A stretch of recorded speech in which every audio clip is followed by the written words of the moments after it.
So good morning, everybody. I'd like to welcome you all this morning to our seminar with the theme, Our Bodies, Our Lives and Our Rights. My name is Denise Tuig. I represent TUSLA and I'm a member of the LGBTI Interagency Group.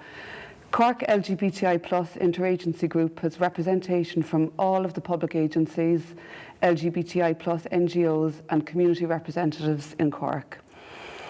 Each year we organise an awareness week and this around IDAHOBIT, and we've a lovely programme available for anybody who would like to see the events that are on during the week. I'd like to introduce you to my co-chair, Martin Davern, and he's the Executive Director of the Cork Sexual Health Centre. IDAHOBIT Day was celebrated around the world yesterday, and as you will know, just over 30 years ago, the World Health Organization removed homosexuality from the classification of disease and related health problems.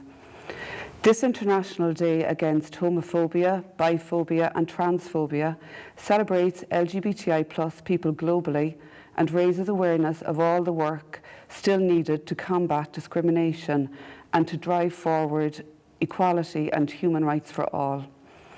As we've seen across the world, there are no guarantees that progress is linear, and unfortunately we have seen a rise in anti-LGBTI plus rhetoric and the hard-earned rights are being eroded. Never has it been more important to work collectively and collaboratively on LGBTI plus issues, collaboratively internationally through membership of the Rainbow Cities Network, collaboratively through the Interagency Group, and collaboratively with our allies in local communities. Promoting inclusion and equality is all of our responsibility. The theme of this year's IDAHOBIT is Our Bodies, Our Lives and Our Rights. It is a reminder that everybody must have the right to make decisions about their bodies and their lives and should have the right to live and express themselves freely without fear of harassment, violence or discrimination.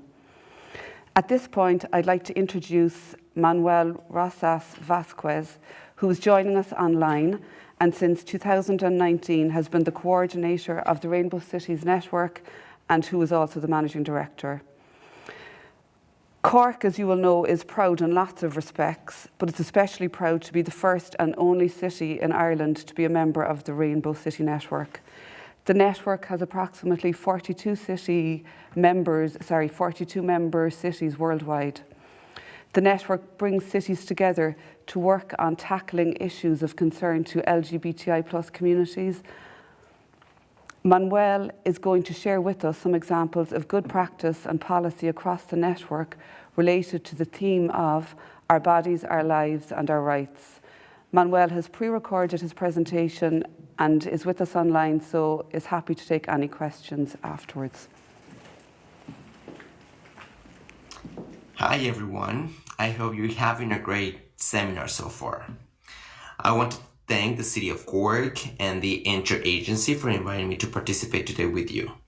I want to particularly thank to my dear colleague Siobhan O'Dowd for coordinating with us and making possible my participation with you today.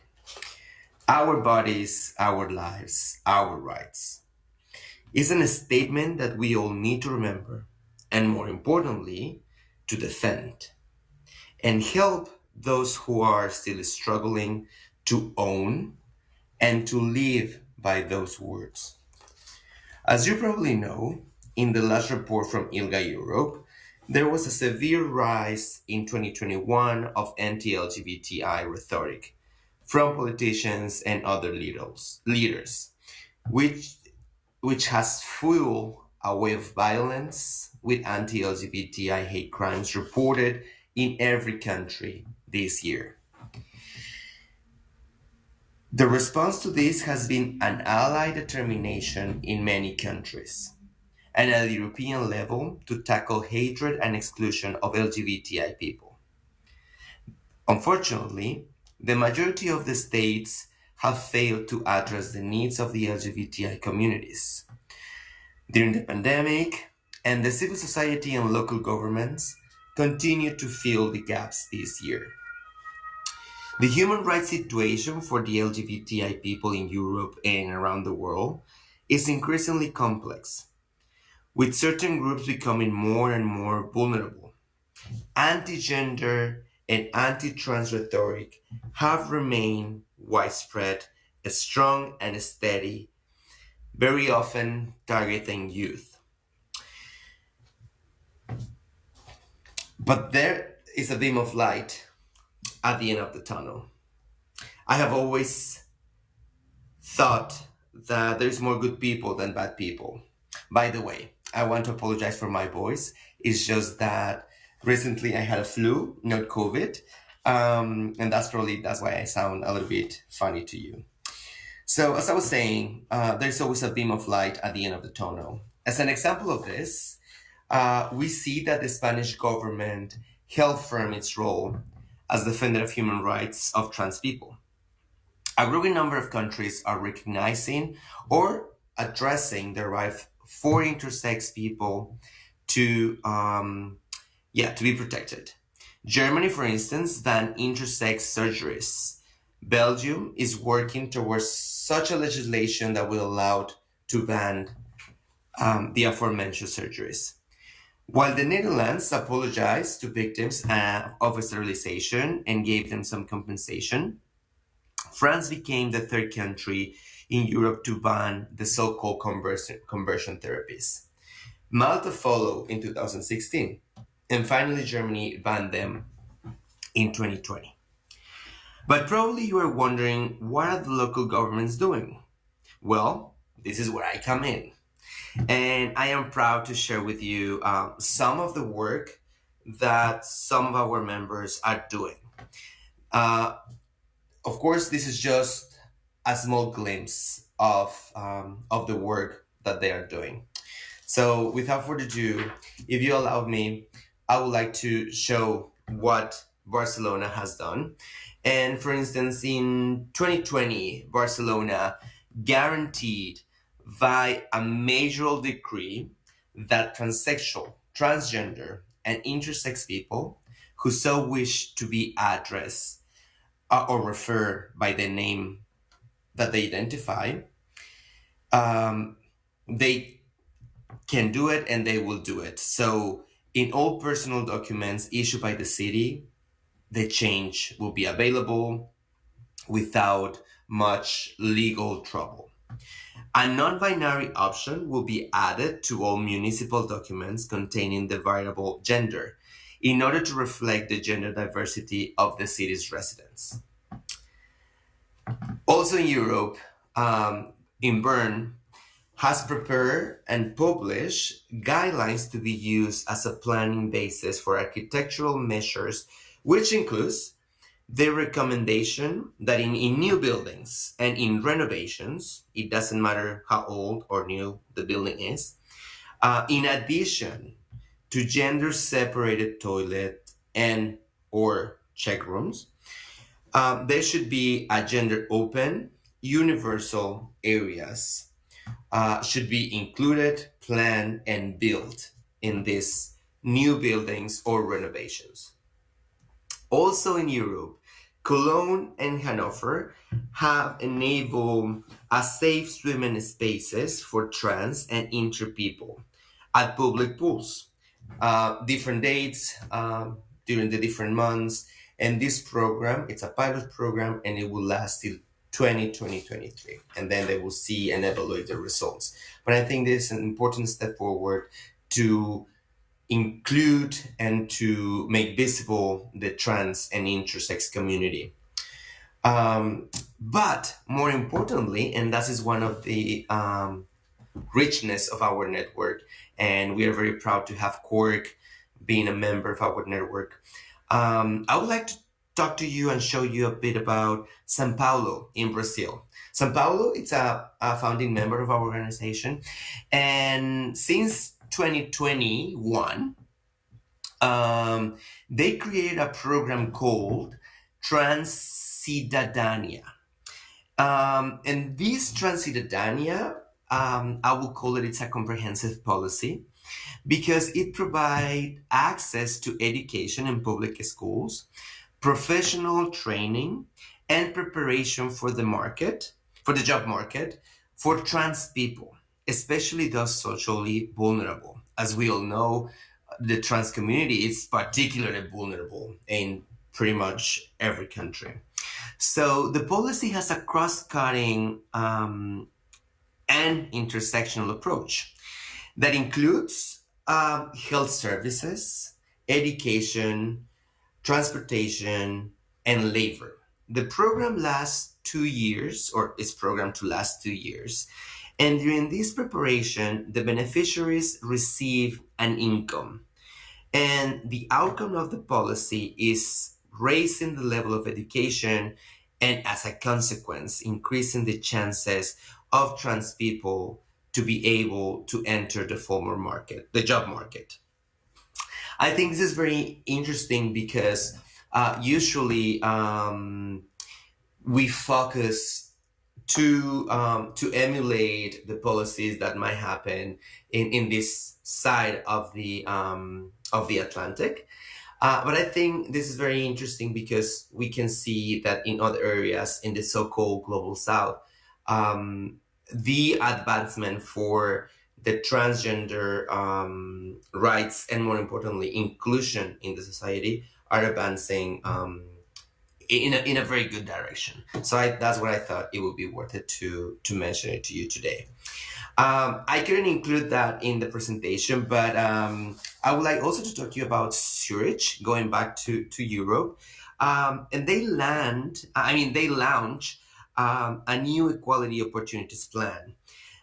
And this plan sets new accents. And for example, in the engagement, they look to engage equality for trans people.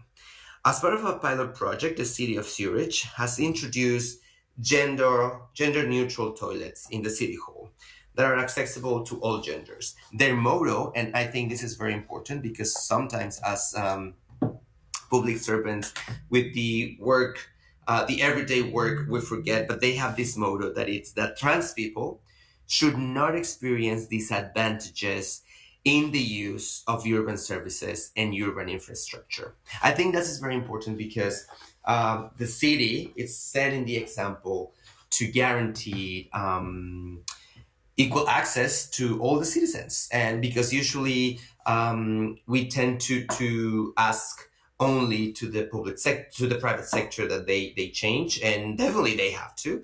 But I think the initiative from the cities and setting the example, it's very important. Also in Zurich, I want to share with you that they have legal expertise for trans children at schools.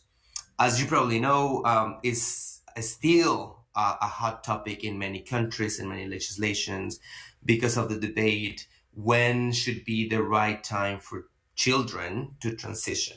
However, in Zurich, the Office of Gender Equality receive, as many cities, I think, inquiries and requests from professional staff in schools regarding trans children. Most teachers, school managers, and school social workers are aware that it is a basic right of trans people to live according to their gender identity. The Center for Equality has therefore commissioned a legal expertise. The expertise discusses how to deal with the different needs and give advice, information to the school staff about the legal situation of trans children at their schools. I think this is very important because not all of the cities that are members of our network can provide this, sometimes because lack of human resources, expertise, and sometimes also financial resources. However, I think if one of the members is interested to go into this direction, Zurich is open to share the step-to-step of how to achieve this. And actually, and Siobhan can say it is true. Sometimes the cities engage in communication regarding particular projects. For instance, recently they were discussing about the toilets in public schools. That, for instance, Reykjavik, it's I would say the most advanced city when it comes to this topic, to have gender neutral facilities in the schools with children. So the city of Reykjavik has identified categorize buildings in the city school system and recreational buildings to provide them with gender neutral facilities. So what Reykjavik did was first identify those schools that required to have such facilities. They cataloged them, and now they created a kind of a list where schools with high demand for these gender neutral facilities will be prioritized, and then they will build these gender neutral facilities. As you can see, the work of the network does not end up here. Actually, this is just a tiny bit of what the cities work. Many cities work, particularly now because of the war in Ukraine, with refugees, LGBTI refugees, but also elderly, also rainbow families. And that's why I think having this network, and not because I work at Rainbow Cities, but also because I'm part of the community, I think to have a diverse set of cities that can help us to create more livable cities at the different level. And fortunately now the network, it's growing faster and steady. Now we have presence in basically the four continents. We have presence in Asia, of course, in Europe, where we were founded. We have presence now in North America, in Canada, and in Mexico. Also, of course, as I just showed you, we have presence in South America with Sao Paulo. And we have members in Taiwan, and we want to expand more the outreach of our network. And definitely the collaboration with Cork has been fundamental, especially in one of our activities that is called Share the Rainbow, which was a success last year. And yeah, I just wanted to close saying that being part of the network, where several topics can be addressed and where we can learn from each other, has an immeasurable value. And I hope that we will continue working with Cork and with you all.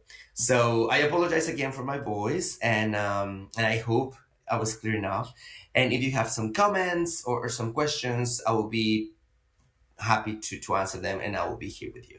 So thank you very much, and yeah, keep having a great conference day today. Hi everyone, I hope you're having a great... So I'd like to thank Manuel for his quick tour of what's happening in network cities around the world. I suppose while it was acknowledged, that there's a rise in anti-LGBTI rhetoric and violence, there's also lots of positive things happening. Manuel spoke about general neutral facilities in Reykjavik, simple examples, non-binary options and forums in Barcelona. Again, very simple, easy things one would think, but very significant things. I'd like to reaffirm also what he said in relation to the theme of our bodies, our lives and our rights, about it being a statement to remember and a statement to defend. And I think if we take anything from what Manuel said earlier, I think that's a very strong statement. I'm going to call, or actually just before I call on Siobhan, I just want to say that I've heard Siobhan O'Dowd, who is the chairperson of the interagency group. Often I've heard her saying that, once you've worked to achieve a right, you then have to work to defend that right. And I suppose that's a challenge to all of us. And maybe just, I let that lead into introducing Siobhan, and maybe she'd like to make some comment on what Manuel has said. Thanks a million, Denise. I'd love to actually take credit for that beautifully crafted phrase, but it was Bernadette McAlliskey. And I suppose just to say, Manuel, thank you very much, our colleague from Rainbow Cities, because it is, and this week happens every year to coincide with International Day Against Homophobia, Transphobia, Biphobia, lesbophobia, and I suppose the perspective from Manuel is from 4 continents and from 42 cities as members, all at really, really different places, and there's a huge difference in scale.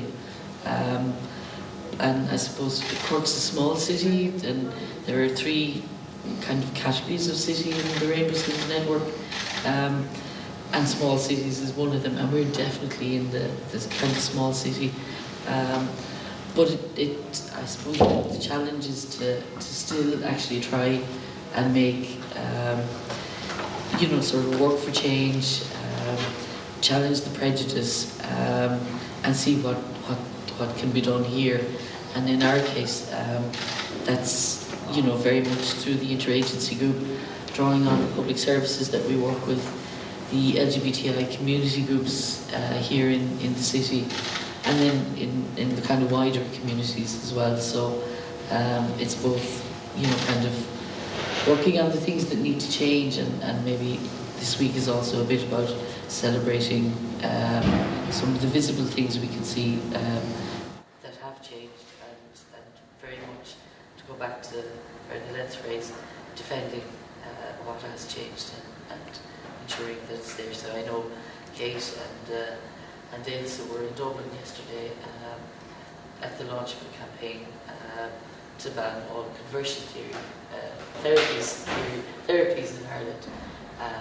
So there's one that sort of is a new. It's not new, but it's one that maybe needs all of our interest and attention. So thanks.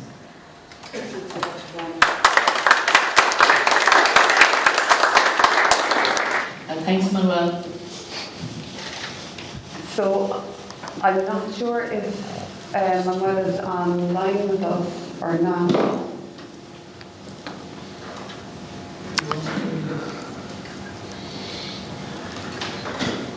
It feels awfully Eurovision. I was just Can you hear us? Use one. Okay, so we're not sure if we have him online yet. I suppose I'm wondering, just to throw it out to the floor, if anybody has any comment they'd like to make, or observation, or any comment on what they've heard.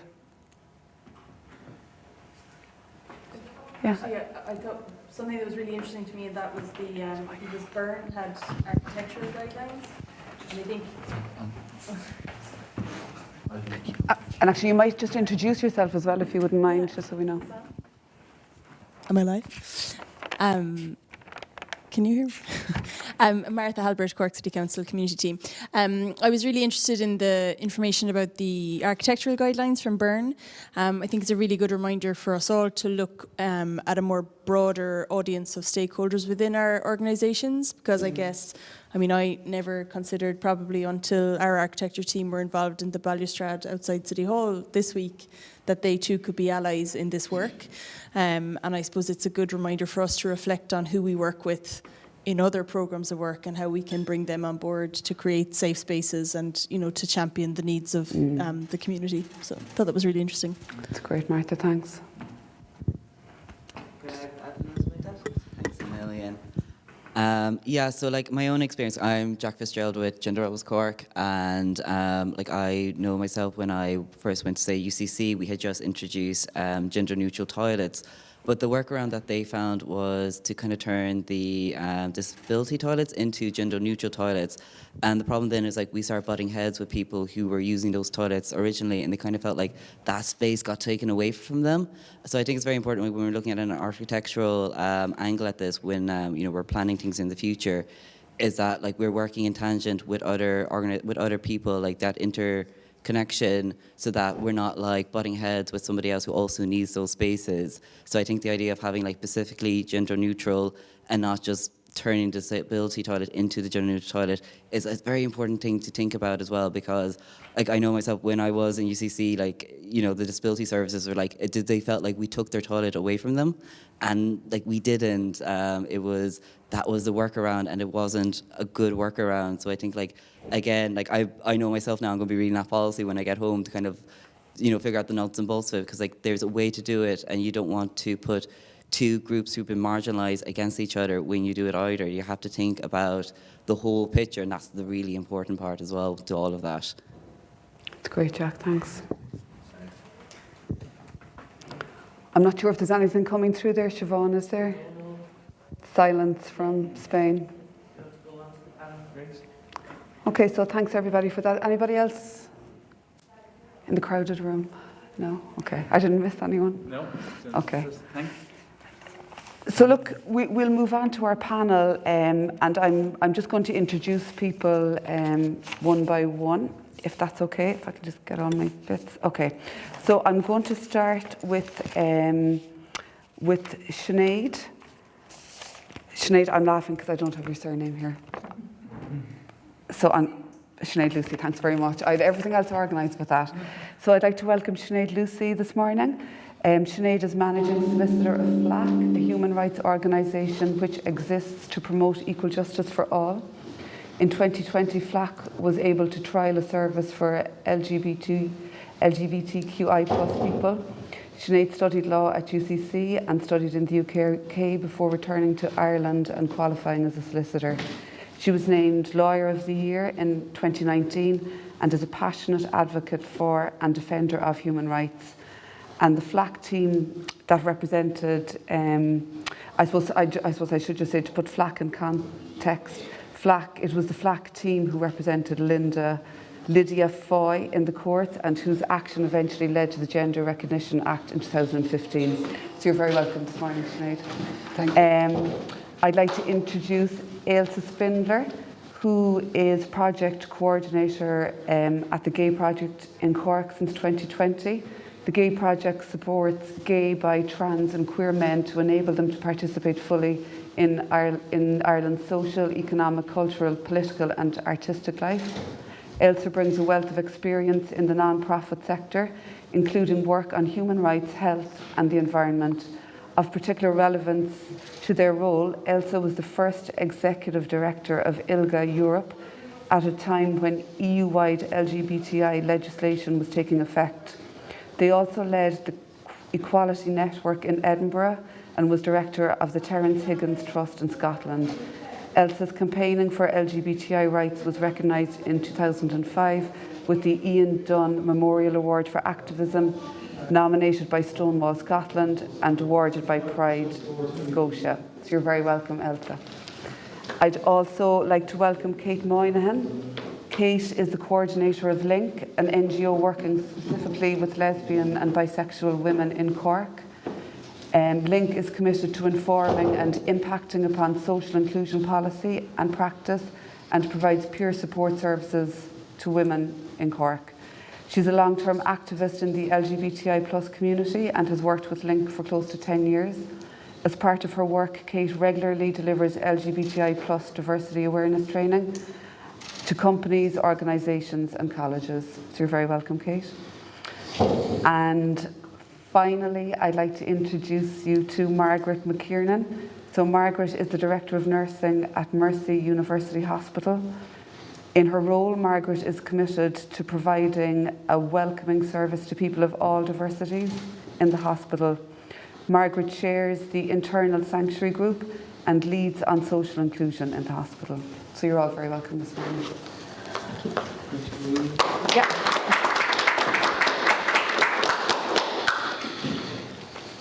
I'll go this side. So we're delighted to be here today. Myself and Denise have put together just a few questions to facilitate the panel discussion. But obviously, if things come up for people or if people want to add anything to our questions, we'd only be delighted to hear, so do interrupt. I suppose a good place for us to start this morning would just be to hear a little bit more about each of your organisations and how they fit in with Cork LGBT Interagency Week and why we're all here today. So let's start with you, Sinead. Okay, starting with FLAC. So I suppose in the introduction it was pointed out that FLAC had worked over a period of some 20 years, I think, with Lydia Foy in her fight to have gender recognition legislation, to have her true gender recognised. And I suppose following on from that, for a number of years, FLAC has wanted to do something specific around the LGBTQI plus community, but we never really had the funding until last year. And so we received funding through the Department of Equality, Children, Youth Affairs, Roderick O'Gorman's department, I can't think of the full name of it. Unfortunately, it's time-limited funding, so we knew we couldn't set up a long-term project under the funding to work on the rights of the LGBTQI community.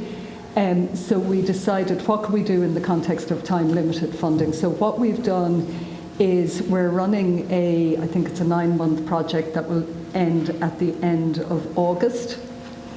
And it's really about conducting research in relation to unmet legal need within the LGBTQI community, and figuring out, what are the barriers to justice for the community? Where do people get their legal information? Do they get the right legal information? Do they have access to lawyers? Do they use the equality legislation? What are the gaps in the law? What are the issues that still need to be reformed? And sometimes, I suppose, recognising as well that people experience areas of law in a different way. So family law for one person will be completely different for a person who might be gay or transgender, and their experience in the courts will be different as well, and they may need different legal supports. So to kind of facilitate that research, we're doing some straightforward research bits through questionnaires, working with different groups. The groups are organised here, and we're happy to have a steering group drawn from with Ailsa and other groups, LGBT Ireland, etc., guiding us along. But part of it as well is the research, but also running a clinic, a legal advice clinic. So we're using part of the funding to run a clinic 2 evenings a week, on a Tuesday and a Thursday evening, where people can access expert legal advice. They can do that remotely over Zoom, or they can come into our office in Dublin, whatever suits them best. And we are going to use what comes from that clinic. So we'll provide whatever support we can to the individuals coming to the clinic, and if we can follow up on things through the FLAC resources, but also drawing on that experience to gain a deeper understanding of what are the legal issues that are arising. And I can talk a little bit more about some of those issues, but I might just let you move on. We can come back to those. That's fascinating, a fascinating project actually. I look forward to hearing more about that as the panel discussion goes on. Thanks. Kate, I'll hand over to you and LINC. Hi Martin, thank you. So as Denise introduced me and the organisation. So we're a lesbian bisexual women's organisation based here in the city, but we work with women from all over the country. And I suppose particularly while we've always, included women from whoever contacted us basically, as with many other organisations during COVID and with the different lockdowns we had, we went very much online, transferred all our services to Zoom, basically, and a lot more women have contacted us from that, and from abroad as well, who've started using our services. The four main areas that we would work in are health, education and training, policy work, and then social support. And social support is probably, I always think, is probably the key one and the main one that we do. It's because it's that woman, that person who has no place else except the likes of our organisations, or comes in the door of LINC, or who comes on a Zoom call, and we may be the only people that they're actually out to. And that is always so important. And for me, no matter what else we do, that's the fundamental work of individual supports that we provide. On top of that, we also have loads of fun, because that's also really key to the supports. So we have we would, like during Pride and the summer, we are very lucky that we have a courtyard in our centre in Cork, in our community centre, which we've recently developed, partly funded by Cork City Council, so we're very appreciative of that. But we have barbecues and we have parties where people can get together. We'll put on events during other events during Pride, again really important. But then being part of the interagency group is also really key, because that's how we develop the policies in the city, that's how we create a safer space, that's how we we're part of, applying for membership of the Rainbow Cities Network.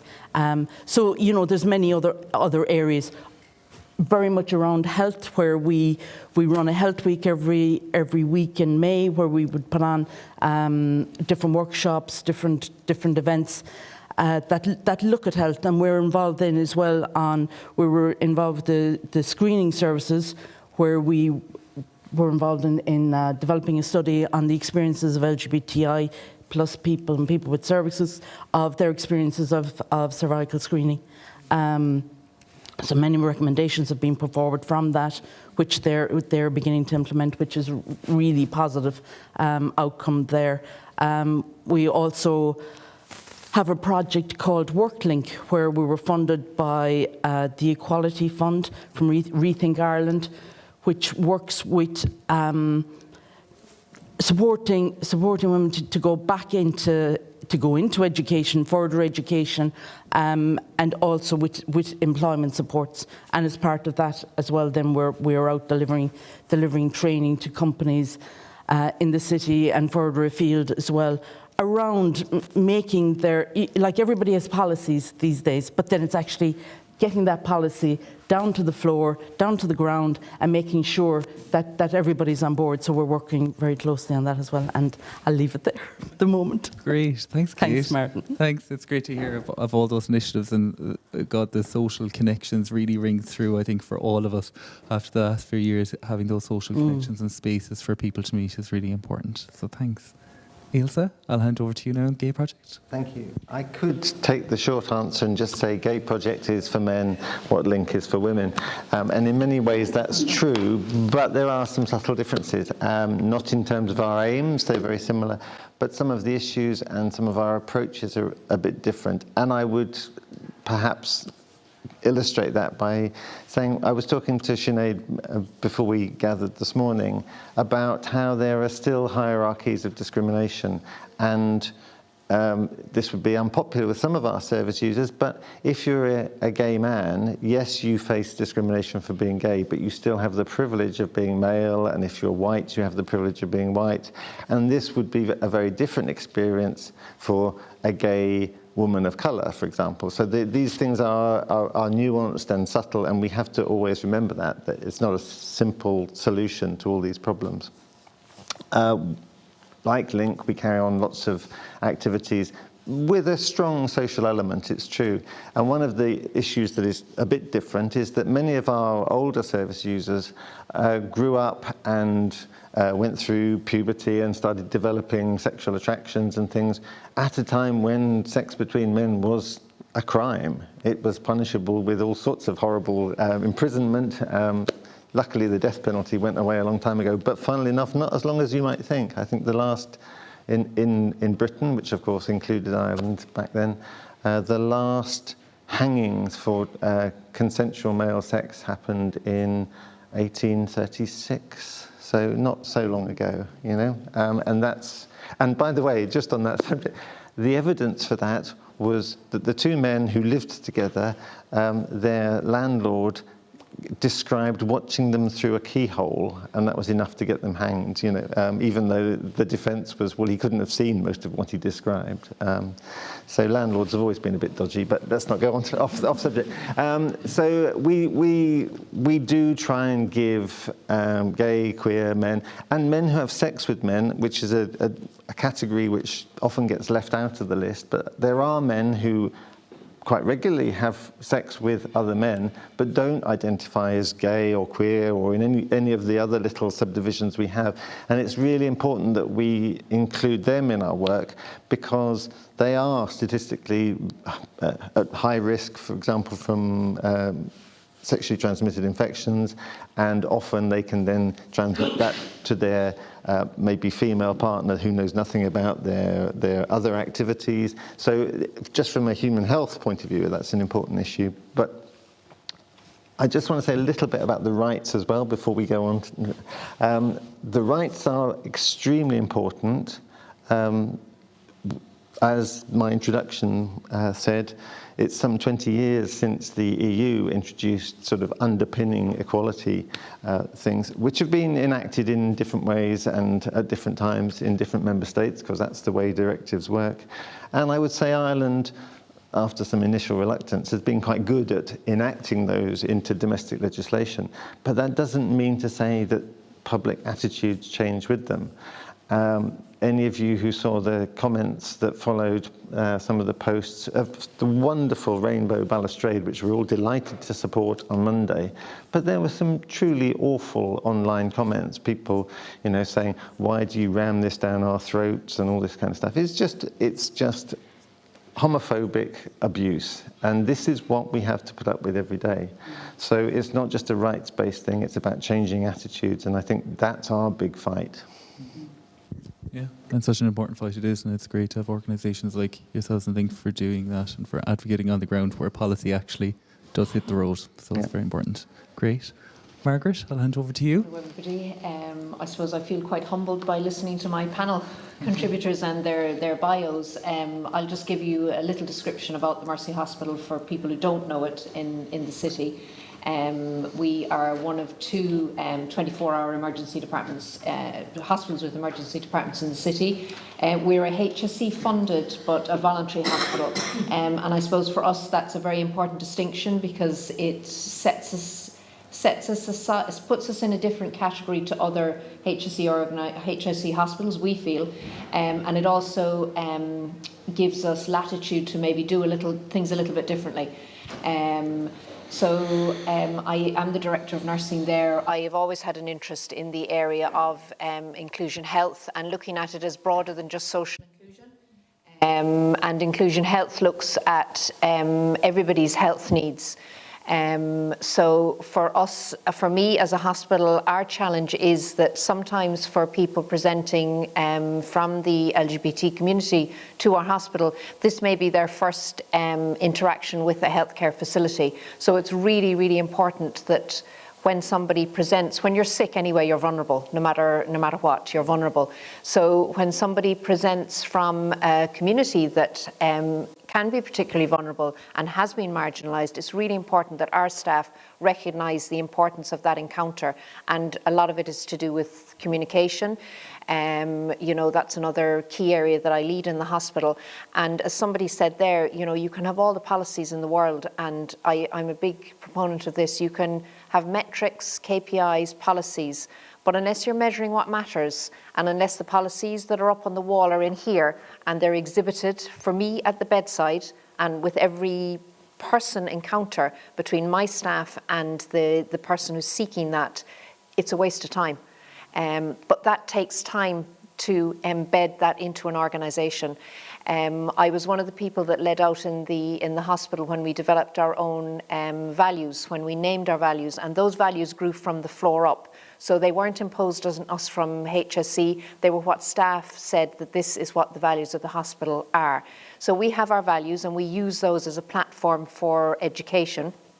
And I suppose from the interagency group, my challenge is to try and mainstream what we have in our hospital into other organisations and other hospitals and other healthcare facilities. So that's the key challenge for me. I suppose the theme of it, our bodies, our lives, our rights, that really resonates with healthcare at the moment because a new national consent policy has been developed and has been issued. We also have the Assisted Decision Making and Capacity Act. I can see you smiling at that one, which has been rumbling through our legislative system for many, many years. But I suppose the key thing around the consent and that other legislation is it really is, you know, forcing people to recognise that I am the only person who can decide what I need, and I am the only person who has autonomy over my healthcare needs. So I think those are things that will allow hospitals and organisations, say through the South-Southwest Hospital Group network, to hook into, because we need to be part of the national story if we want to try and drive some of these changes. So those things particularly resonate with me. And one of the key things that's coming out of the assisted decision making is that, you know, next of kin were always considered by hospitals, because we, you know, just to name it, hospitals traditionally were very patriarchal and matriarchal, and we thought that we knew best as clinicians. But what this is saying is that no, next of kin they do not have any legal basis or standing in hospitals and healthcare. And that's a change for our staff, because then that means actually personally engaging with me to you. And with me as a human being to you as a human being. So it's all that, I suppose, from the interagency work, we've got education to do, we've got policy work to do, but it is more about everybody on the ground and on the floor recognising that it's not about an equality of service, it's about assessing what does everybody need and then putting in those accommodations. I think it's really interesting around what you were speaking about and what the external speaker spoke about, the architectural guidelines and that broader view, because I'm involved with the Irish Hospice Foundation in what are called dignity guidelines. So they're all to do with end-of-life care and what should be in. But these other guidelines, they should be in every construction project, in everything that's happening. So, you know, that's really interesting to me, so I'll take that back to our hospital. So in a long roundabout way, I think that sums up what my role is in the hospital and how I see us working with the interagency group. Fantastic, Margaret. Thanks. It's great to, you know, for us to have this panel today of community to healthcare settings and to the legal framework that drives us all. So I'm looking forward to the rest of this panel discussion. Great. So I'm just going to ask you a little bit about IDAHOBIT Day, or IDAHOBIT, you know, being celebrated yesterday, and I suppose I'm wondering, what does that mean to you in your organisations? And I suppose I'm also wondering, has there been a change in it over time? You know, I spoke earlier about, like, I suppose progress being linear. Do you see it as less of a thing now, less important to celebrate it, or is it more important than ever? I'm just kind of wondering about your thoughts, where you're at, because you're kind of at different places, you know, with Margaret in the hospitals and Sinead in the legal world, and you kind of think maybe you're speaking to the converted in your agencies a little bit. So I'm just wondering if any of you would like to comment on that. Yeah. I'm happy to start there. I suppose it's quite shocking, but it's probably more important now in ways, because particularly in Ireland, we've heard since the marriage equality referendum, you know, you can marry now and you have your rights, and you know, what more do you need? So, and of course, we don't have full rights. There are so many areas where we still don't have full rights. And when you look at IDAHOBIT Day, it was like, as Siobhan said earlier, I was in Dublin all day yesterday, so it was only last night I was beginning to look at social media and stuff coming down the car. And there was two lesbians attacked in Dublin the day before yesterday, the day before IDAHOBIT Day, who were waiting for their bus.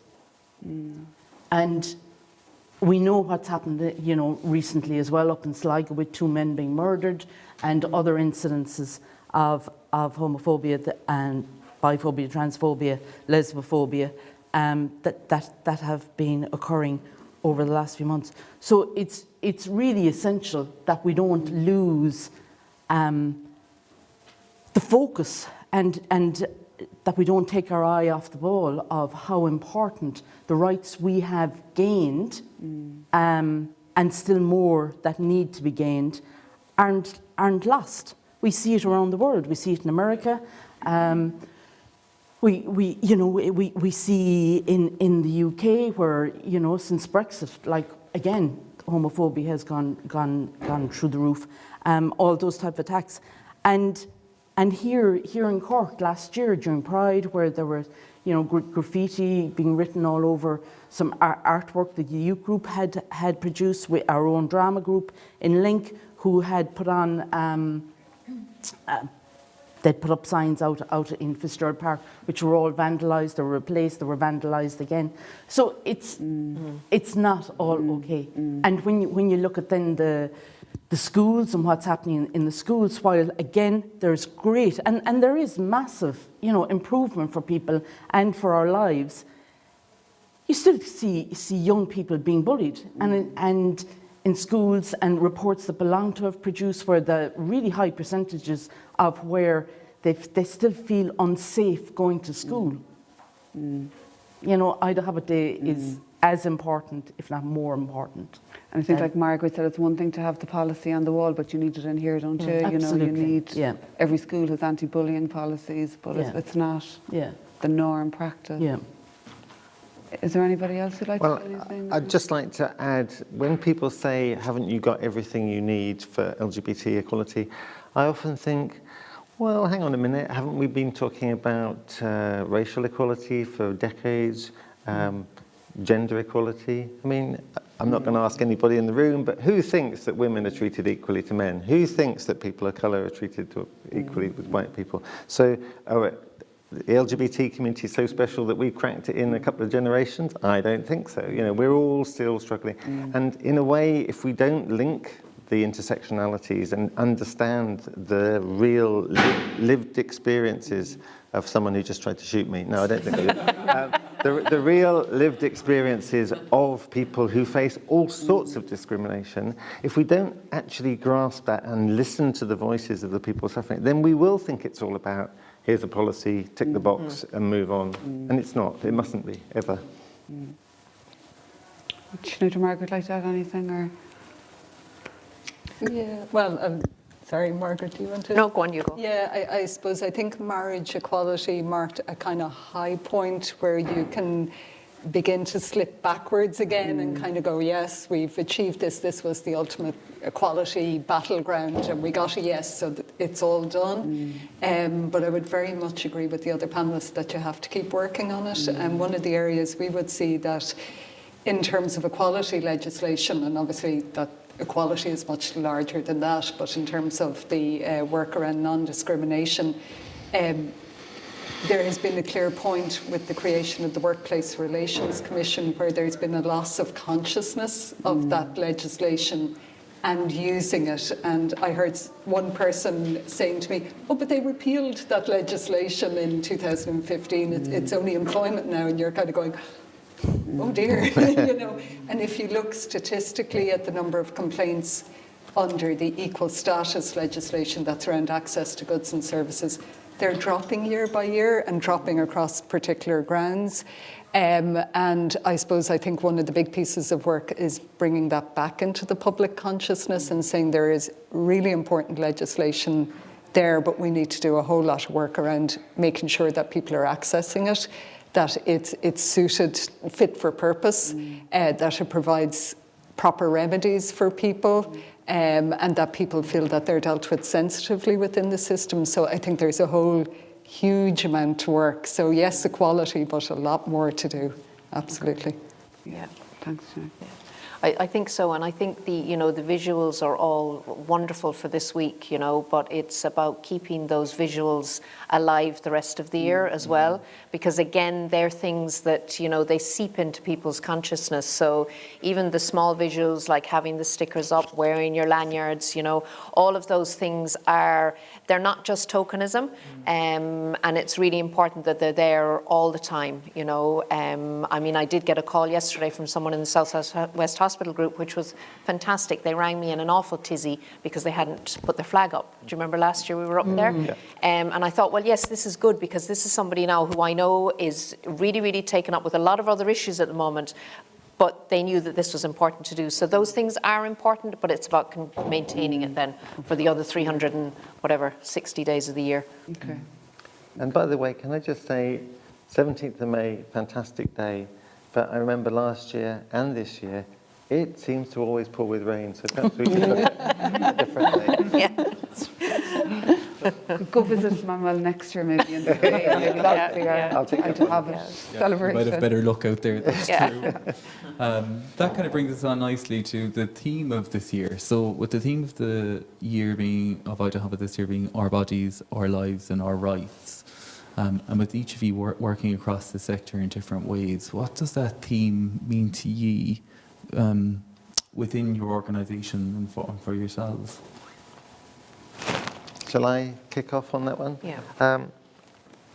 Very much we've got our bodies, our lives, our rights. But actually, one of the things I would say is they are all interlinked, and it's very much the case day to day that we are dealing with service users for whom it's not actually as simple as just labeling things. So that it is actually the pressures they feel day to day. You'll hear lots of people when we talk about coming out processes with young LGBT people. You hear lots of older people say, "Yeah, but the reality is you come out every day, because every day you have to face somebody who maybe doesn't feel animosity towards you, but just perhaps doesn't understand or is parroting something they've heard from somebody else. And you have to deal with that every day. And I think our bodies should, of course, be ours. We should have bodily autonomy, but we know, as people have said, it's being pushed back with, for example, in the States with the abortion situation. But in so many ways, we don't have bodily autonomy. Our lives are just at the mercy of all these external forces, and I think the more marginalized you are, for whatever reason, the more you feel at the mercy of everybody else. You don't have control of how you live your life day to day. And that's why we need our rights, and it's absolutely important that we, as everyone says, we hang on to those rights, we defend those rights, we push for the rights where they don't exist. But the underpinning right, I mean, all of this actually is covered by things like the UN Declaration on Human Rights and everything. It's been there for decades. So it's not just about the written word, it's about changing people's attitudes. And yes, that's why flag raising is important, but it's why we've always got to be seeking allies. We need people who are not LGBT to say, yeah, we support this, we will fight for you, because it should be a fight that everybody is connected with. Yeah, absolutely, and it's a need to call it out in different spaces where we aren't at and have advocates for us across all spaces. Is there anything else that anyone would like to add to that and the theme of this year?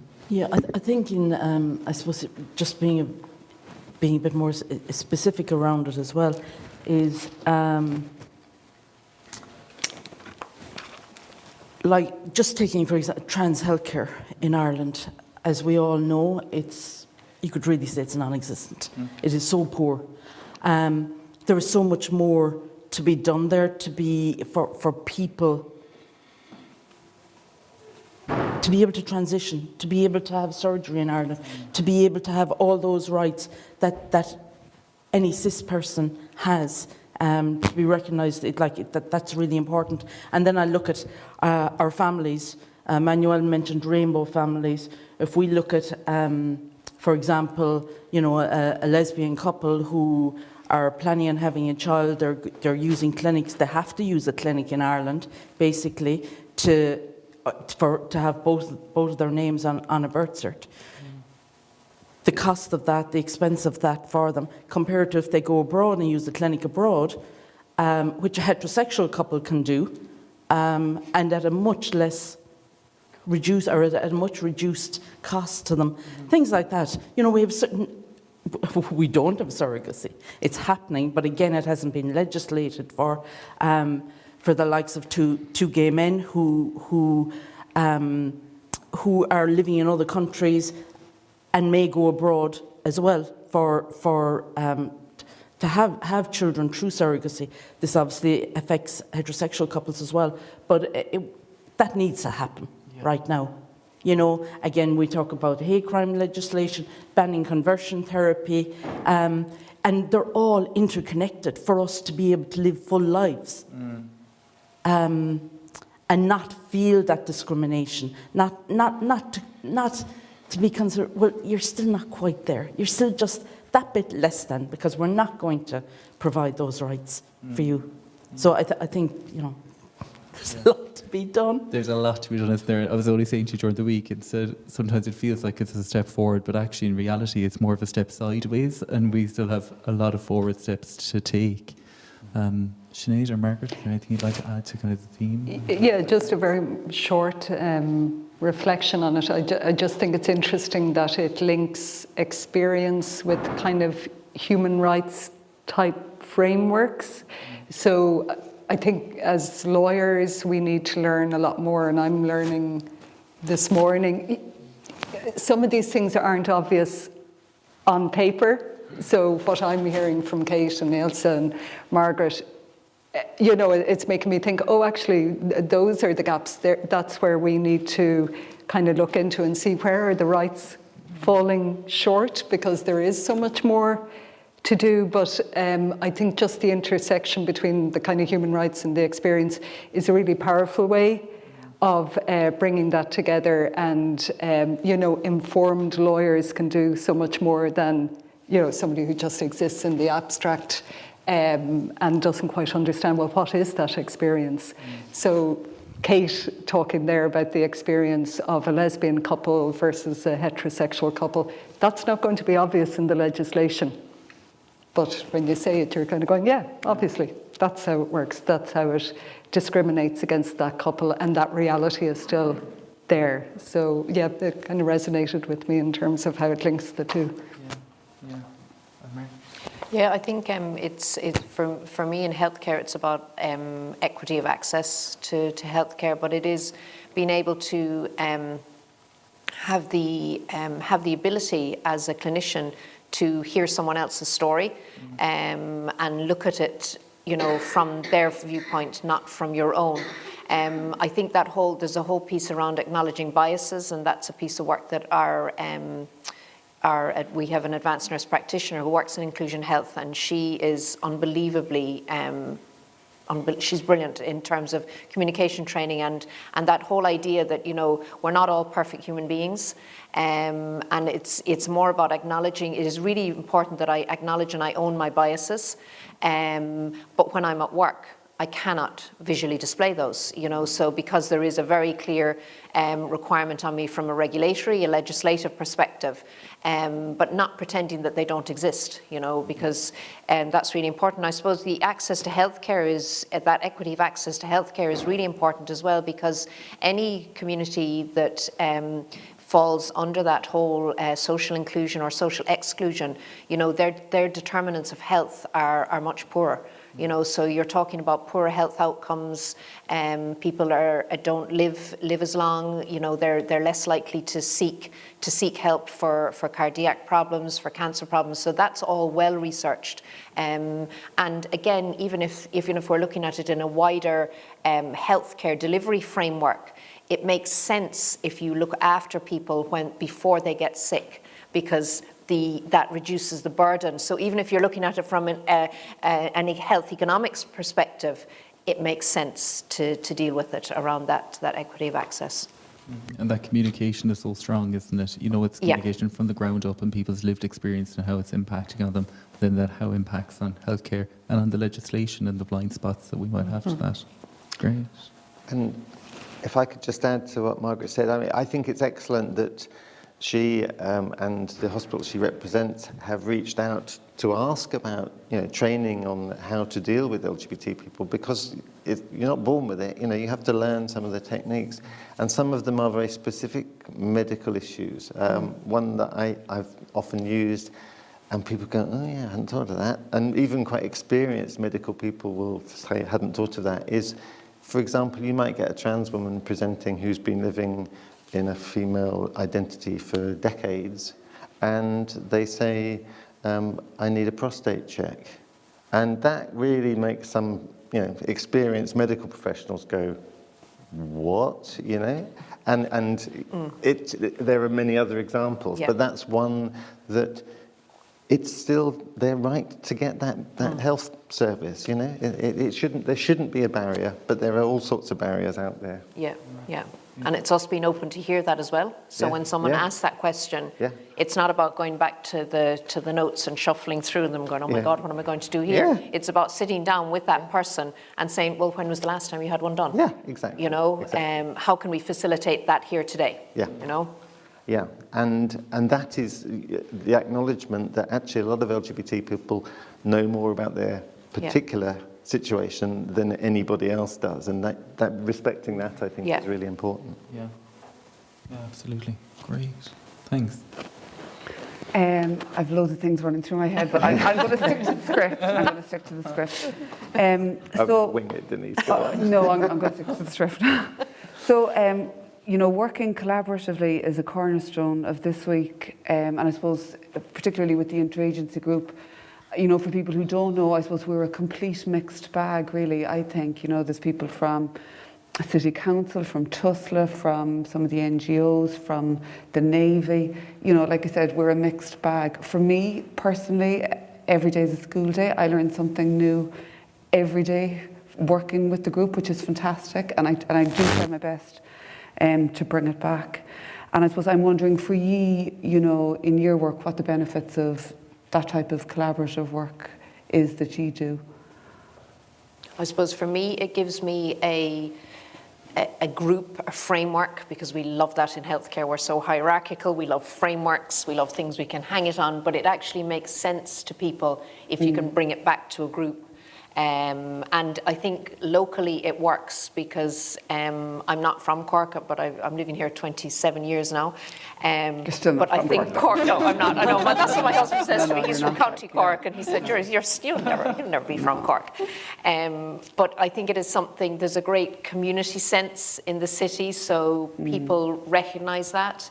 I think for me, a challenge is with a diverse workforce is including that, you know, and the importance of city and community, and making sure that a lot of our, for example, a lot of our nurses who are working with us are from India, but it's making sure that they're included in the whole community piece, and it's trying to keep all those communities together is really important. But I think this work is fantastic. I love this aspect of my job, you know, and meeting with people, because that's what we should be doing. As a healthcare system, hospital, we should be meeting the needs of the people that we're serving, you know. Okay, thanks, Margaret. Yeah. I'm not sure if anybody else wants to say anything. Well, I suppose for me, having the expertise of other organisations, very selfish of me, but it's great to be able to ring somebody and say, how does this work? Is there a department circular on this? What's the guidance around this particular issue, so that I can deal with the client, but then if I can pad out the information I have around the particular issue, it will allow me to kind of navigate a space that I don't otherwise understand as a lawyer, because my training is going to be one thing, but what other organisations will experience is going to be wholly different and a whole different level and type of expertise. And if I can kind of piggyback on that and bring that into my work, it makes me a lot more effective on behalf of the individual client or whatever you're trying to do. So I think that collaborative piece for me is really kind of essential.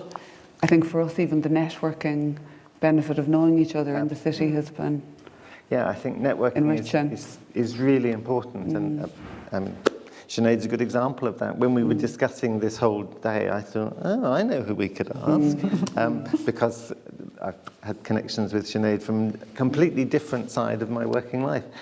But that should be how it is. We all need to pull in every single connection, every strand, because that's how we strengthen the whole allyship thing.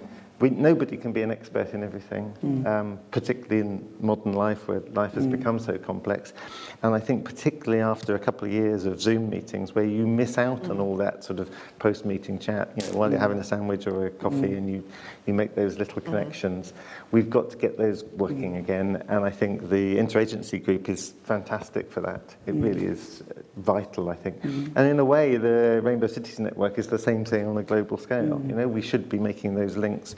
Many other cities are very different to Cork, but some of the problems are exactly the same, and how other people deal with it can teach us. Completely, yeah. And like, I just love it. I think, you know, colleagues, and even here today, you know, there's always that support there as well, and people are so committed to LGBTI rights in the city. You know, it's wonderful, and over the years that I've been involved in it and seeing people coming and going from other agencies, and everybody is so committed. It's and which like really supports me in my own work. Then when I go back to my organisation, I know it's almost like there's this other entity behind me almost, you know, that I know I can go to, and who want to make, you know, Cork and the city and the county, because we've other allies in the county as well, who have events this week, that support is fabulous. And even on that networking, I was able to talk to somebody the other night about a national issue that has happened, and and go and have that conversation with somebody who heads up an agency here in the city, and to be able to follow up like that. And you only get that through an interagency, through that collaboration, that people are interested and they want the best.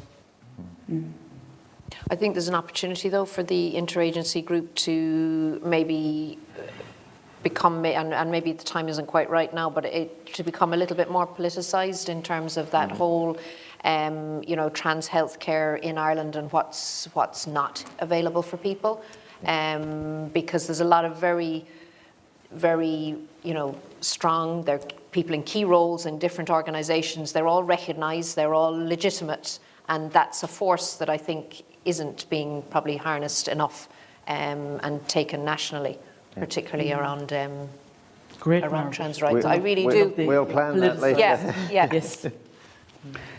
Could I maybe just ask at this point, I don't know if Siobhan, if there's anything coming through there from you question-wise, or... Sorry, I didn't mean to put you on the spot. Wakey, Siobhan, come on. Or maybe if, just while Siobhan is looking, maybe if there's anything from the audience, if anybody has any comments or anything that they'd like to ask. Martha.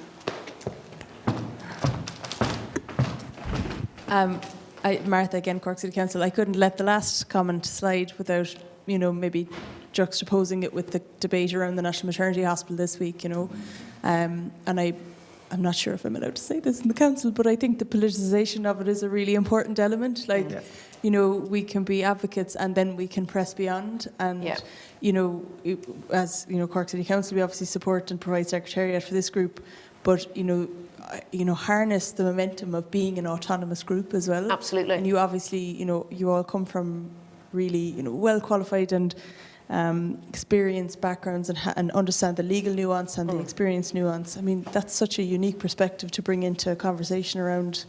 Yeah, and it's knowing the people to take it to in the Department of Health, and the people who will be irritated enough by it, and that maybe can move on.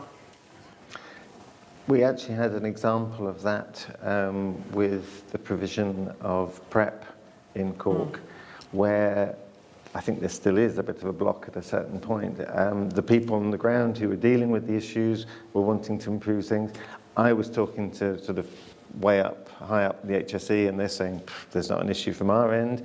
And it was a question of finding out where the blockage was. And we still haven't cleared it, but at least we've got PrEP services back up and running again, which is, we should be shouting from the rooftops, but we're not, because there's a bit of a backlog and we don't want to create further problems. But it is a very important part of our work. It's one, as NGOs, we tend to slightly downplay because some of our funders get a bit twitchy if they think we're being too political.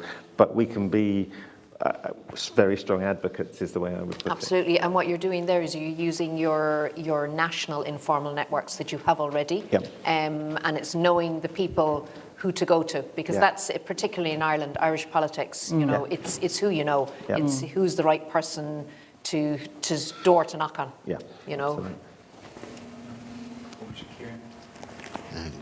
Kieran O'Connell, the Cork City Council as well. It just struck me as you were talking there as well around the potential for the interagency to be role models to other groups, for travellers' rights, whether it's migrant rights.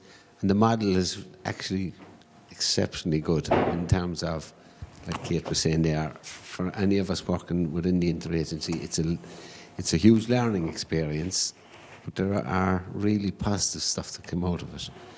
And I just asked the panel, in terms of that, what your opinions would be in terms of the potential for the role modelling of the interagency. I think you're right, it should be a role model. We, of course, work with some of the other groups.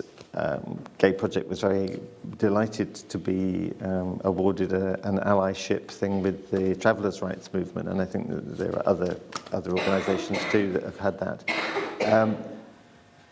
I should mention Cesca, which sort of does that a bit as well, because it brings the various strands of equality and discrimination issues. So there are actually 10 pillars that come into the Cesca Alliance. And Cesca is, in itself, I think, a rather unique thing. It's not structured quite the same as the interagency group, but it's represented, and there's all sorts of cross links. Many of the organisations that are part of Cesca are part of the interagency group as well. And I think what we've got to do is yes, by all means say here's a role model, but also reach out to some of these groups and say, look, you may have, I mean, there's the example of Africa Day where we wanted to work more closely with the group, but there were some elements within that group who found that difficult. But we shouldn't say, okay, well, we're not going to speak to you anymore. We just find another way of bringing them in, because the model won't work for everybody. But the sentiments behind it and the whole principle of networking, I think, is vital for all of the groups fighting for equality in the city and around. I think it's, just to follow on, I think it's really useful and very helpful and great way of working. And it has developed over the years from when it was first set up. There was the time when, you say you're lesbian and people are trying to, how are we going to talk to you type of thing. But everybody has learned and everybody has developed on it. And I think then when you look at, say, take travellers, for example, they're not the cool group that we have become, the LGBT community, definitely not. And I really want to send out congratulations to Traveller Visibility Group and the Traveller Women's Network and their award. Yeah. Yeah. Place of Ireland? Right. Yeah. That, and to Cork City Council for that's for nominating them and doing all that work. That's a wonderful achievement. But just to go back, like the racism that travellers experience, it's like in Ireland, it's almost a right to be racist against travellers. Yeah. So it is a wonderful way of working and of the interagency group, but it's like each group within that need to challenge themselves on their own, racism towards travellers and individuals, our own biases. But when it works really well. Like, and this is an example of it, and yeah. Even from an organisational perspective, I think it's important that you don't look at, your inclusion education as being, this week we're doing this and this and this, that it's a whole educational suite. So that's what we do, is we include all of those elements of training. So it's for over a year then that you bring in different groups to do those elements of inclusion training. And that again, it just sets it out then, it's collaborative. Mm-hmm. And I think it's also important that you don't just train, that sort of training isn't just a few frontline staff, it's got to be the whole organisation. Yeah. I'm going to use the example of the guards, where we have fantastic relationships with the community guards, but the rest of them don't feel they need any anti-discrimination training. Certainly they don't need LGBT training, and that's terrible. Yeah, it is. Well, Kate came in and did training for our executive in the hospital, which was a first, but it has to start from the top and from the bottom, and then you meet in the middle. Yeah.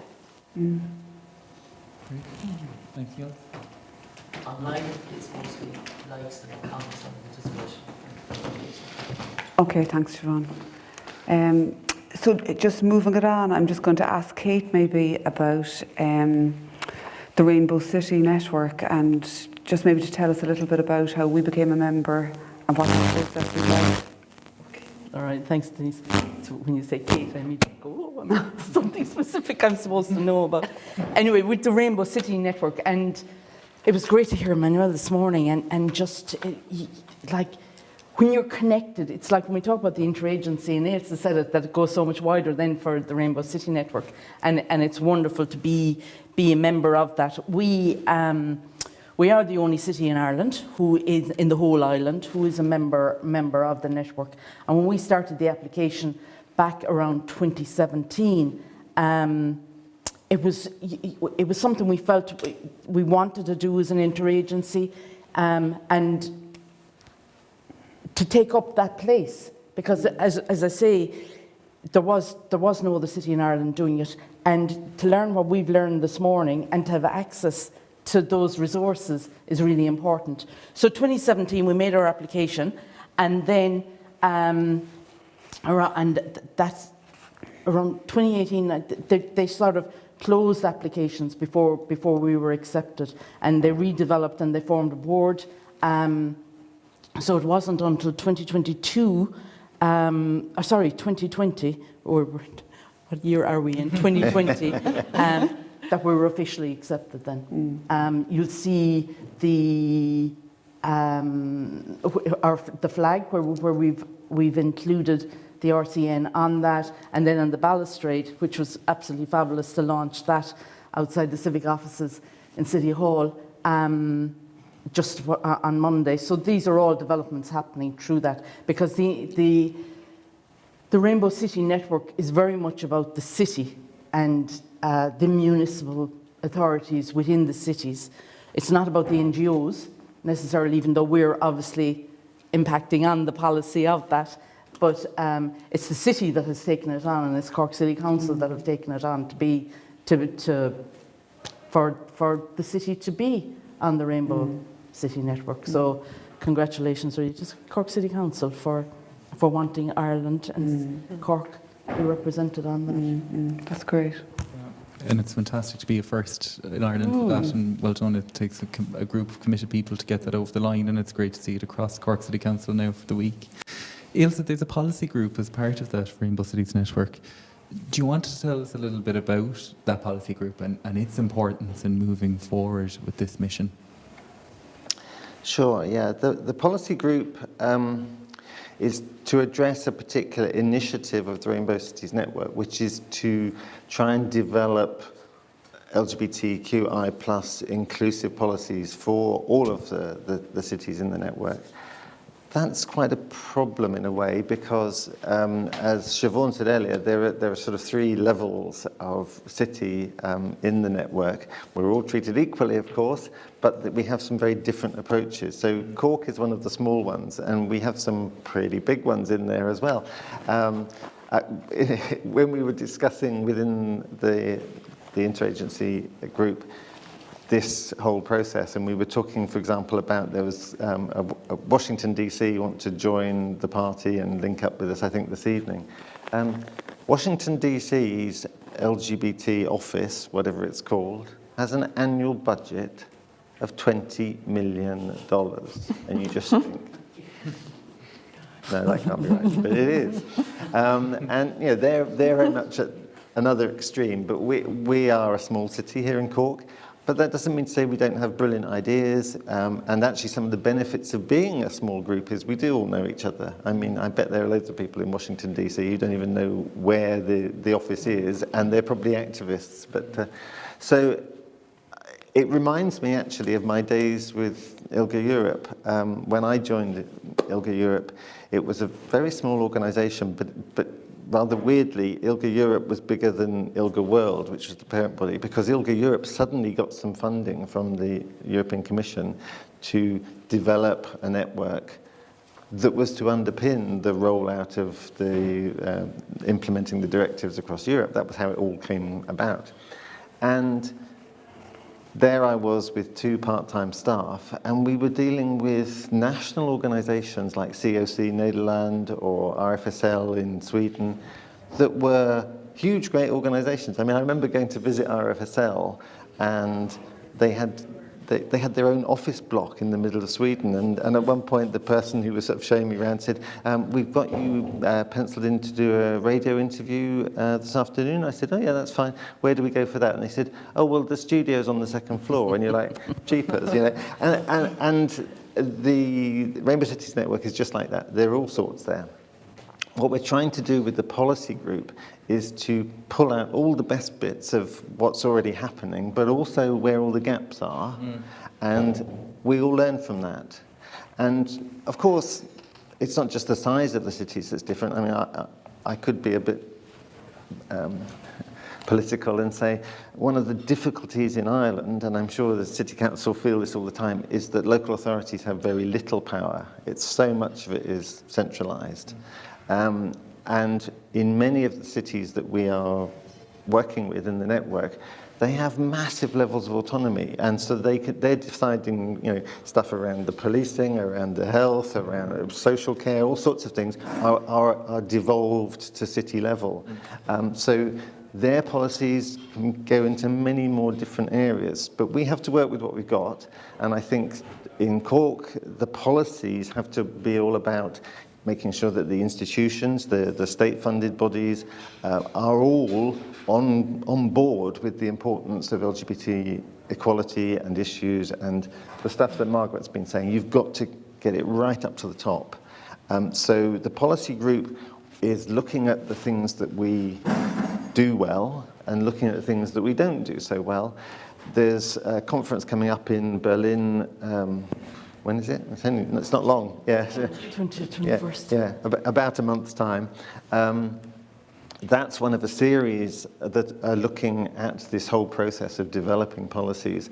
And actually, it's really important that we're involved because early next year, we will be hosting the 4th of the series of conferences here in Cork, where some of these big cities will also be coming and sort of seeing what we're all doing.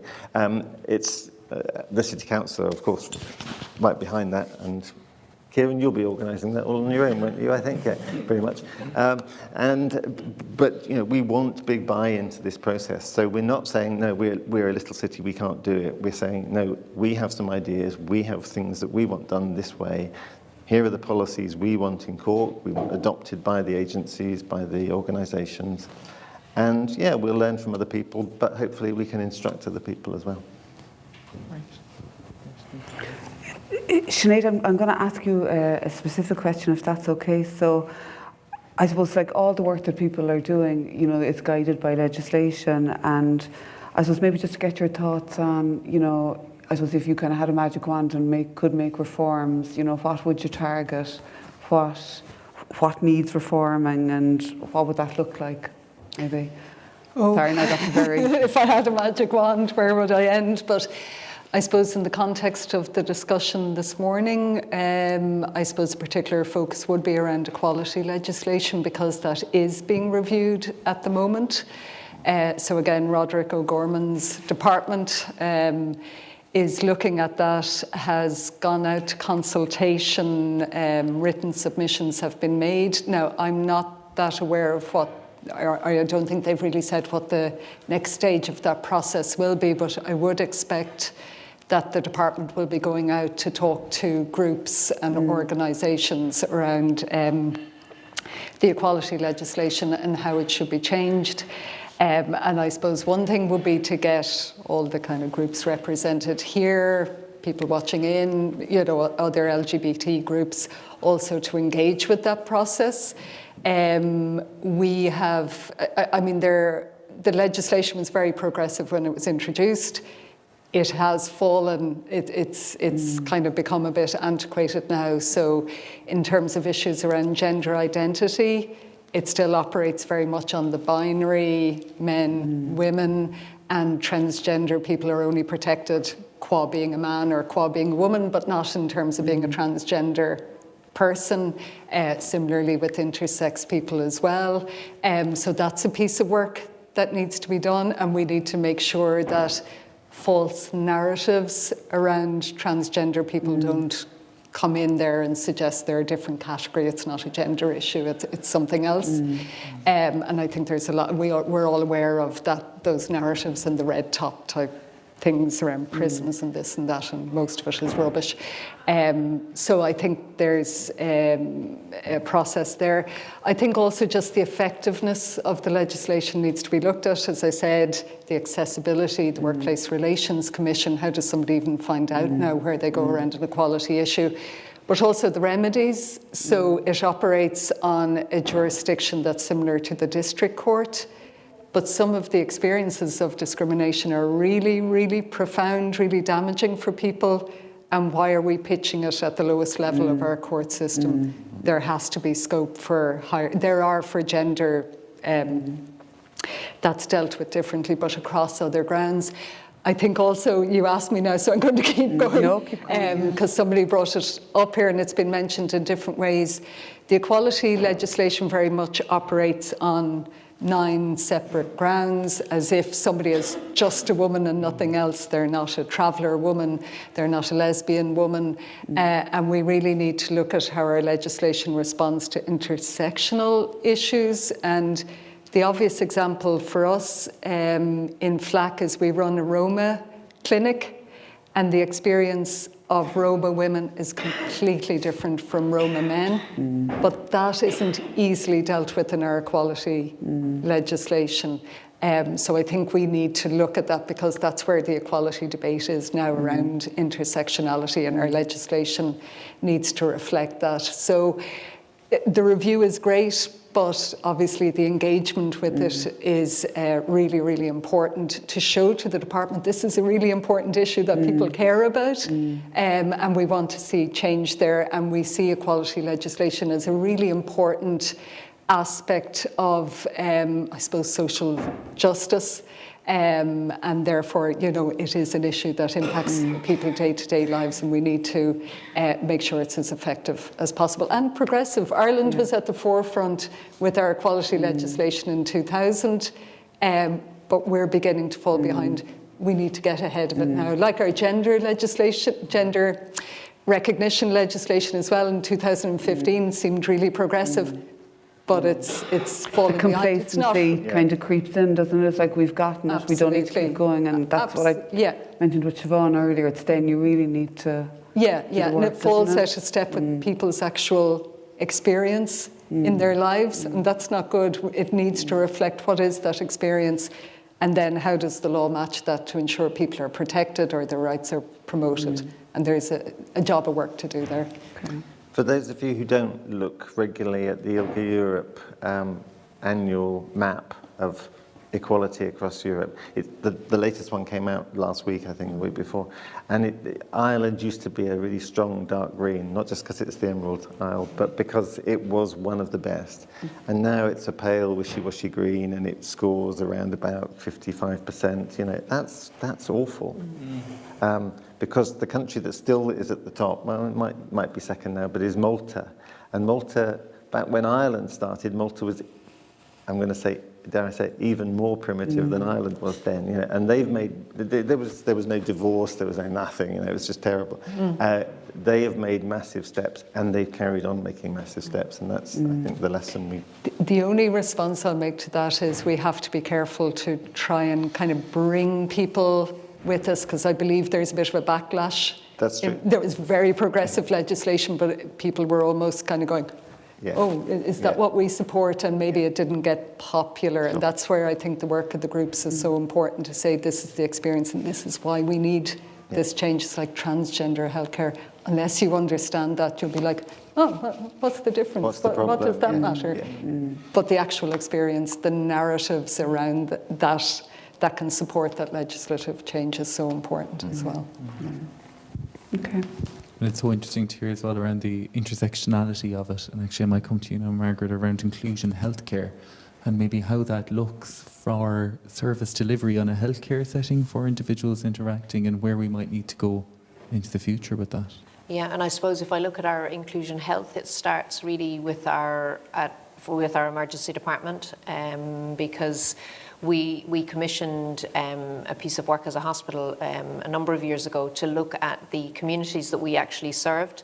And I suppose 70% of the people who access our services come from some of the most deprived areas, as described nationally by the Central Statistics Office. And we have families of people coming to our hospital. You know, there's generations use the services of the Mercy Hospital. And I think that's our opportunity around looking at those families and what do those families look like, because the families that came to us in the 50s and 60s are different from the families that are coming now, and that's our hook in really into that whole inclusion health and recognizing that their needs are different.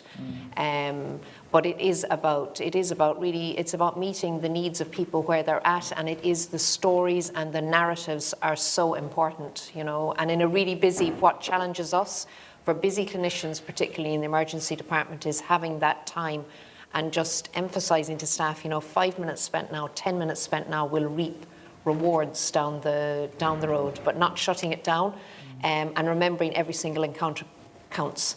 You know, and this, for somebody, this could be the first time that they are either they're disclosing something, you know, and it could be around gender, it could be around identity, it could be around some health issue. But if we shut that down, we may never get that opportunity again.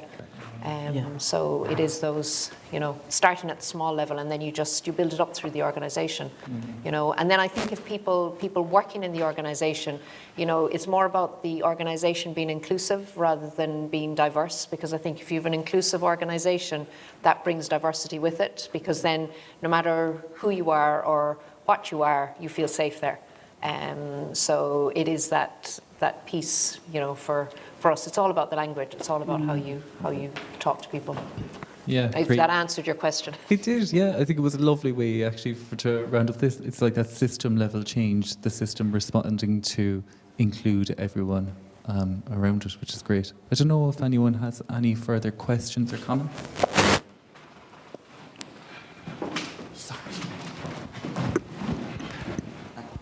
Thank you. Again, like this, I think is more of a comment, because like I know myself, like for example, why say people like who are transgender myself, like why we don't go down like the legal route to kind of access, say the service with flag or that sort of stuff. And again, it's like, for example, like my week, like yesterday, while I was trying to get ready for everything, like suddenly my landlord gave me 2 minute notice that they're going to do a viewing in my house. And it's like, you know, because they know I'm in a vulnerable situation because I'm not working at the moment, and they can up my rent at any point. And so like that's the stressor I'm dealing with on a day-to-day basis, is how do I secure my accommodation in the city? Because if I lose that accommodation, I either am homeless because no one's going to rent to me, or I have to move back to my mother's house down in the back of Beyonds in West Cork. And so then like, how do I then take time and energy out of my day to advocate for my rights when the thing that's stressing me out the most is feeling safe, first of all, in my home, and secondly, that the landlord isn't going to suddenly just pop by with like 2 minutes notice. And so it's that kind of like a day-to-day interaction. And again, I'm one of the very fortunate people like in my community who has accommodation in the city. Vast majority of people kind of my age or younger who are like trans, non-binary, intersex, gender non-conforming, like they don't have accommodation in the city, or if they do have accommodations in the city, it's overcrowded, it's low quality, it's tiny, the rents are very, very expensive. They're working very minimum wage jobs to kind of maintain to live in the city. And the reason why we need to live in the cities is in order to have access to our communities.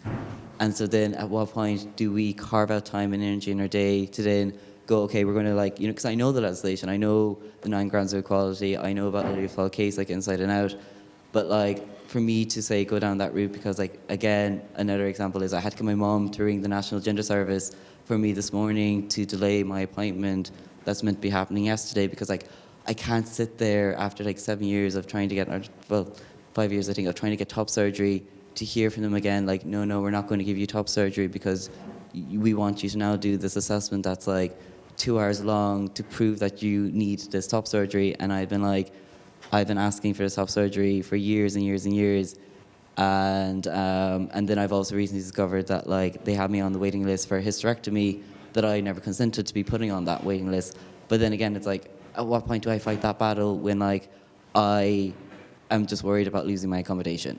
You know, and it comes it's about the practical stuff that we have to deal with on a day-to-day. We don't have the energy to do the rest of it. And that's kind of the reality that we're living with at the moment. Because again, this rent crisis that we're going through, everyone's going through it. The waiting list crisis, the HC crisis, we're all going through it. And if we're all going through like these like basic things are affecting everybody, we then don't have time to fight for our human rights.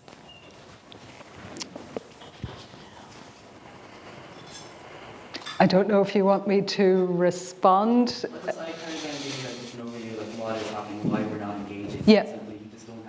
Yeah, no, and I think the only thing I would say, it is important to engage because nothing changes unless we do, but I totally acknowledge, and I think the whole equality legislation has just become too remote from people. So it should really be owned by the communities. Individual organisations should be there doing clinics, filling out forms for people and making sure it's constantly availed of. But that's hard work, and much more resources has to be put into it. We lost the Equality Authority, which was subsumed within the Human Rights and Equality Commission, about 2014. But you know, that loss of identity around equality legislation has been quite devastating. And all I can do is, well, one, encourage people to contact FLAC, because we do have a specialised clinic going. It's there, it's on Zoom, we will accommodate people and make it as easy as possible. Unfortunately, that's time limited. We hope we can do more, but we will support people that come to us in whatever way we can. So I'm just for what it's worth now, that's available, but so much more needs to be done. And I totally acknowledge there's so many issues that people are struggling with, that this may seem like, oh, just another problem, but we got to fight. And if I could just add, Jack, you know that there are lots of services that would support this process, and I think we can't overemphasize how important it is that we do all network, because Gay Project will fill in the forms, Gay Project will give someone a Wi-Fi connection and a laptop if they need to do a Zoom and they don't have a reliable thing at home. You know, there are ways we can help. We don't always advertise them from the rooftops because, as Sinead has found out with the FLAC clinic, you know, some people think, oh, a free legal clinic, right, about the conveyancing of my house. And they do, don't they? And so, you know, we have to be a bit careful. But if you can keep the networks going and you ask for help, there are plenty of people who will give that help. I know sometimes it's even quite difficult to say, I need help, when you're at a certain stage in your life. But we are all here for everybody. We never throw anybody away. Sometimes we say, do you know what? I'm not sure there's much we can do, but we probably know someone who can help. You know, recently we had a case, one of our service users is being threatened by a landlord, and Michael, who used to work with us, now works for Threshold, and I said, I know a guy who's an expert in tenants' rights for gay men, you know, and Michael was happy to pick it up. So that's all part of this networking that we've all got to work together. Thanks.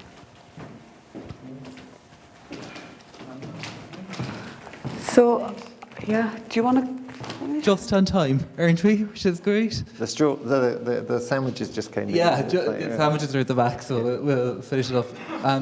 Thank you all so much. I really enjoyed that panel discussion. It was great to hear all of your viewpoints and the engagement from the room as well around IDAHOBIT Day, the interagency group, and how we can all work more collectively. Delighted to hear about more networking, and it's great to be back out and seeing people in real life. So roll on more networking and how we can all work collectively and together. Special thanks to Sinead and Kate and Ailsa and Margaret for your thoughts and your considerations on this throughout. Thanks to all of you for your attendance and your engagement throughout. Thanks to Anthony for keeping us live, and I wouldn't even know where it's charged, but it's great, so thank you so much.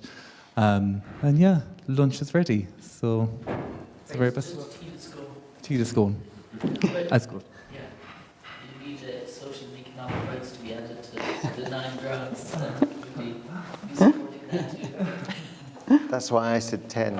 When I was talking about Cesca, it's 10. Great, thank you all very much. Thank you. Thank you. Thank you.